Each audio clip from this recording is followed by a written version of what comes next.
حضرت ابو دجانہ ایک صحابی ہیں، وہ فرماتے ہیں لوگوں میری بات غور سے سنو، میرے پاس بخشش کا صرف ایک عمل ہے، میرے پاس بخشش کا صرف ایک، حالانکہ وہ صحابی ہیں، جنگ بدر، جنگ احد، صلح حدیبیہ، جنگ خندق، ان کے پاس تو بخشش کے ڈھیر لگے پڑے۔ خود صحابی ہونا بخشش کے لیے کافی ہے کہ سورہ فتح میں اللہ تعالیٰ کہتا ہے کُلًا وعد اللہ الحسنى، اے میرے نبی آپ کے ساتھ میرا وعدہ ہے میں آپ کے تمام صحابہ کو جنت میں داخل کروں گا، چاہے انہوں نے کوئی غلطیاں کی اور چاہے نہیں کی، سب کے لیے۔ لیکن یہ بندہ کیا کہہ رہا ہے کہ میری بات دھیان سے سنو، میرے پاس بخشش کا صرف ایک عمل ہے، بچوں دھیان سے، بچیوں دھیان سے، میرے پاس بخشش کا صرف ایک عمل ہے کہ میں نے آج تک اپنی زبان سے کسی کو دکھ نہیں پہنچایا اور میرے دل میں کسی کے لیے بغض نہیں ہے، بغض نہیں ہے۔ میرے نبی نے کیا فرمایا زبان نکال کے پکڑ کے کہ اس کو قابو کر، یہ پوری شریعت ہے۔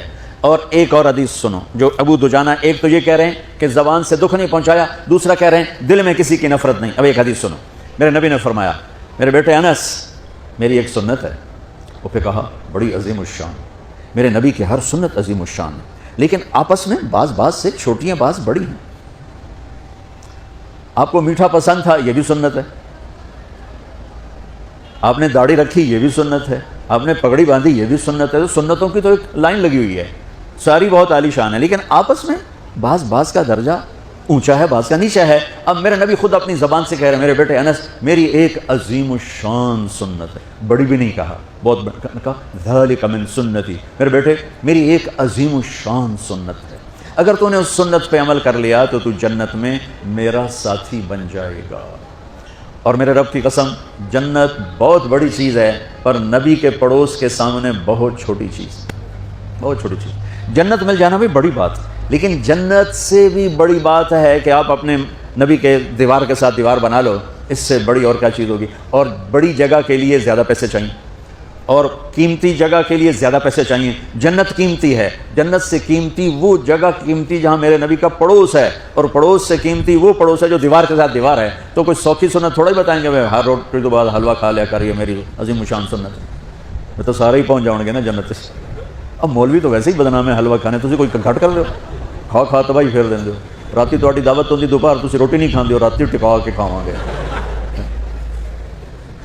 تو میں قربان جاؤں، میرے نبی نے کہا میرے بیٹے انس میری ایک عظیم الشان سنت ہے، میرے ایکسپریشن دیکھو، میرے الفاظ میں پریشر دیکھو، میری ایک عظیم الشان سنت، وذالک من سنتی، یہ الفاظ میں آپ کا ایکسپریشن تھا، وذالک من سنتی، بیٹے میری ایک عظیم الشان سنت ہے، وہ ہے اگر تو کر گیا تو یہ دیکھ ایسے ہوں گے ہم، ایسے۔ سبحان اللہ، کیا کمال ہے۔ کہ وہ کیا ہے؟ کہ وہ یہ ہے ان استطاعت او قال ان قدرت، بیٹے سوکھا نہیں ہے، تجھے تھکنا پڑے گا۔ ان استطاعت، یہ داڑھی نہیں میں رکھ کے تیل چوپڑ لو کہوں سوکھا ہو گیا، نہیں، ان استطاعت، اس میں تمہیں تھکنا پڑے گا۔ اگر بڑے گھر بنانے کے لیے تھکنا نہیں پڑتا، ان استطاعت، بیٹے تمہیں تھکنا پڑے گا، ان قدرت، زور لگے گا تب جا کے کام بنے گا۔ اور اگلا سنو، ان تصبح و تمسی، اور ساری زندگی یہ زور لگانا پڑے گا۔ سبحان اللہ، ساری زندگی یہ زور لگانا پڑے گا، یہ ایک دفعہ کے کرنے سے ہو جائے گا، دوبارہ پھر اسی طرح شروع کرنا پڑے گا، پھر شروع، حتیٰ کہ تیری موت آئے گی اور تیری یہ جنگ جاری رہے گی، تو پھر آگے میں پھولوں کے ہار لے کے تیرے لیے کھڑا ہوں گا کہ میرا پڑوسی آ گیا، میرا پڑوسی آ گیا۔ واہ واہ، میرے بیٹے ان استطاعت کرنے میں زور لگے گا، ان تصبح و تمسی، میرے بیٹے ساری زندگی کرنا پڑے گا، ایک باری کافی نہیں۔ وہ کیا ہے اب سنو، ولیس فی قلبک غش لأحد فافعل، بیٹا اس دل میں دنیا کے کسی انسان کی نفرت نہ پیدا ہونے دیں۔ کیوں جی، سوکھا کام ہے؟ تہجد پڑھنا آسان ہے، پیدل حج کرنا آسان ہے، زکوٰۃ دینی آسان ہے، اور اس دل کو صاف کرنا بڑا اوکھا کام۔ جو یہ بچہ بچی کر گیا، بڑا بڑی کر گیا، امیر امیرن غریب غریبن کر گیا، تو پھر خوشخبری کیا ہے؟ تمہارے نبی پھولوں کے ہار لے کے کھڑے ہوں گے، آؤ آؤ آؤ میرا بیٹا آ گیا، میری بیٹی آ گئی، میری سنت کو لے کے آ گیا۔ ارے یوں گلے لگائیں گے اور سارے دکھ درد دور ہو جائیں گے۔ اس سنت پہ عمل کرنے والوں سے دنیا خالی ہے۔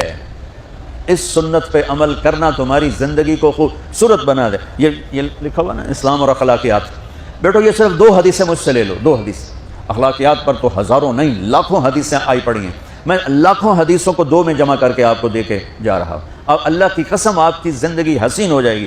دیکھو بچوں، جو صبر کرنے اور برداشت کرنے کا مزہ ہے وہ غصہ نکالنے کا مزہ نہیں ہے. جو سہ جانے کا مزہ ہے، پی جا ایام کی تلخی کو بھی ہنس کے ناصر، غم کو سہنے میں بھی قدرت نے مزہ رکھا ہے. اس نے یہ کہا میں چھوٹے پہ ہوتا میں بھی کر کے بھی کھاؤں میں بھی 10 کے بھی کھاؤں میں مزہ چکھا دوں گا، میں تگنی کا ناچ نچا دوں گا. ارے تو خود ناچ لے، پھر دیکھ تیرا نبی کیسے تیرا استقبال کرتا ہے. اپنے دل کو آئیں گے نیگیٹو رویے، آئیں گے. صاف کرو، صاف کرو، صاف کرو، صاف کرو، دھوتے رہو یہاں تک کہ موت آئے اور اللہ کی بارگاہ میں پہنچ اور سارے دکھ دریدر دور ہو جائیں.